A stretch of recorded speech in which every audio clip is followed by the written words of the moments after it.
Cuba Sí! Cuba Sí! Cuba Sí! Cuba Sí! Cuba Sí! Cuba Sí! Cuba Sí! Cuba Sí!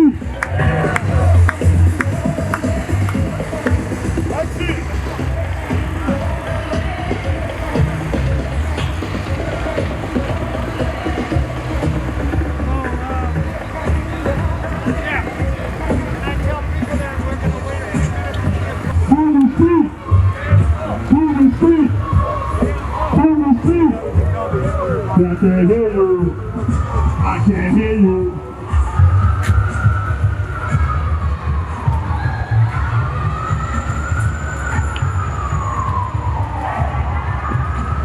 I want to report that in Miami, they had a very successful, they had a very successful caravan there, about 47 cars. There's caravans in 14 cities. Ours, we had 8 today. There was a event at the Holy Rood Church with the Nicaraguan foreign minister. So a lot of people went to that. There was a security threat. So that cut our numbers down somewhat along with other factors. But we continue these caravans. We're doing it. Our theme has been healthcare. There's a lot to talk about that. I'm going to give the microphone to Shep. And if anybody wants to say anything briefly, but I think we all probably need to get out of here, clear up this thing. So I'm giving it to Shep. Peace, y'all. Thank everybody for coming out today. I guess y'all can hear me a little better. Good. Okay. One, two. One, two. What I'm going to speak about today is dealing with healthcare in our prison system. Most of you already know about Rikers Island. It's been all over the papers and everything, but this extends Rikers Island. In particular, we want to talk about our political prisoners who have died while in prison. We can no longer allow our freedom fighters to die in prison. Most of them are in their late 70s and in their 80s. Sundiata Colley's 84. Russell Maroon Schultz is 78. We have to begin to really start focusing on bringing them home. Middle Africa, Presente, she died in prison. Phil Africa died in prison. Romaine Chip Fitzgerald died in prison. George Jackson was assassinated in prison. Mondo Wilanga died in prison. Albert Washington died in prison. Bashir Hamid died in prison. Abdul Majid died in prison. Kwazi Balagoon died in prison. Warren Wells died in prison. Teddy Jaheith died in prison. And just recently, after being released, Chucky Africa died for the conditions that he was under while in prison. We gotta begin to get serious, brothers and sisters, and bring them home. We cannot allow these pigs to kill our freedom fighters inside these dungeons with medical neglect and just downright, practicing malpractice on our freedom fighters. So I want everybody here to get some information. We have some cards. We have information to give out. Make sure you get the card for the International Tribunal, which is dealing with United States violations on human rights. I have cards here. Make sure you make it there. It's going to be held at the Malcolm X Dr. Betty Shabazz Center next month. Go there, register. There are so many violations by this country against human rights, and we want to not just bring it to the attention of the UN, but we have a plan for afterwards to put into action. So come get the information, you know where we're at, and let's spread the word. What's the call? What's the call? What's the call?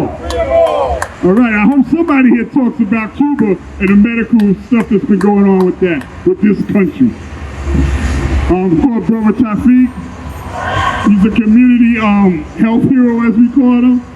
master in martial arts, acupuncturist, and in the spirit of Dr. Mathuru Shakur. Another one needs to come home. He has bone marrow cancer. He needs to come home. Saved so many lives out here, right here in Harlem. He needs to come home. Thank you, my brother. Peace, family. Dr. Shaka Zulu here for Natural Health Hero, also Community Empowerment Mission.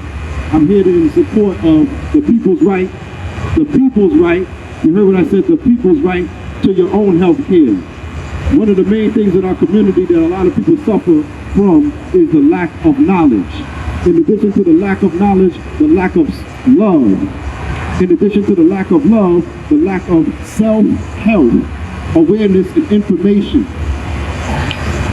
We do not agree with the government force-feeding the people, telling the people what you have to do when it comes to your health care. We believe that healthcare, everyone has a divine ability within themselves, himself, herself, themselves, their selves, to a better quality of health.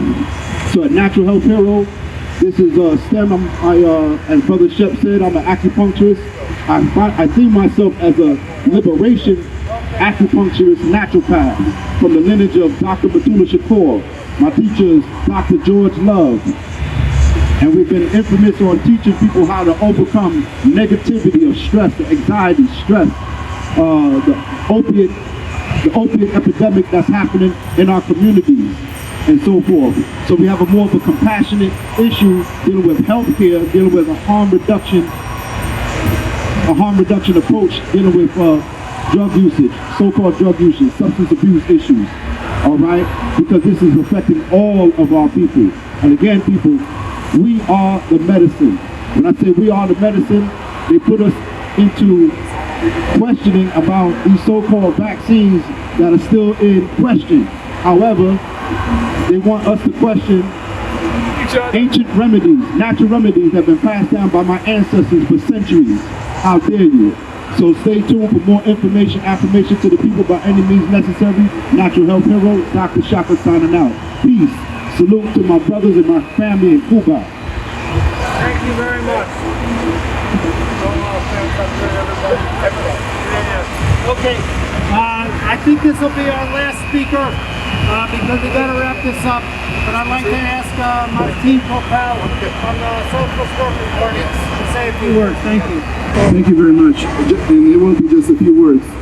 So we're here to support the example of what the Cuban people are doing in the world and to oppose the U.S. Embargo against Cuba, the U.S. economic war, which has been going on for 60 years. But we're going to talk about healthcare in the world. The United States government is attacking the Cuban Revolution to try to undermine its social standing, its moral standing in the world. And one of the most outstanding achievements is in healthcare. Both the fact that Cuba stopped making medical care a business and a commodity, which is what we face here in the United States, and you can see the disaster of the pandemic. But in Cuba, Cuba is extending its medical solidarity all over the world. The U.S. government is attacking the Cuban doctors. Cuba is the only government that sent doctors to West Africa to fight the Ebola epidemic. Cuba is the only country that sent COVID brigades all over the world to help people that are fighting the COVID pandemic. The United States government didn't do that. No other government did that, and that's being seen. That work is being carried out today. So it's our responsibility to tell the truth about the example of the Cuban Revolution and to say no to the U.S. government's attacks on the efforts to block Cuba's medical cooperation with other countries, and to tell the United States to lift all the sanctions that are intended to squeeze the Cuban Revolution.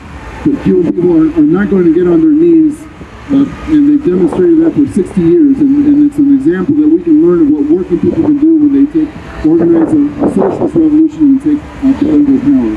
So thank you very much. Thank you, Martin. Powerful words. Okay, folks, stay tuned for October. We'll do another caravan. If we have some meetings, we'll organize it, get the word out, and build on this momentum. So let's wrap it up, and thank you, everybody, for coming out today. Thank you.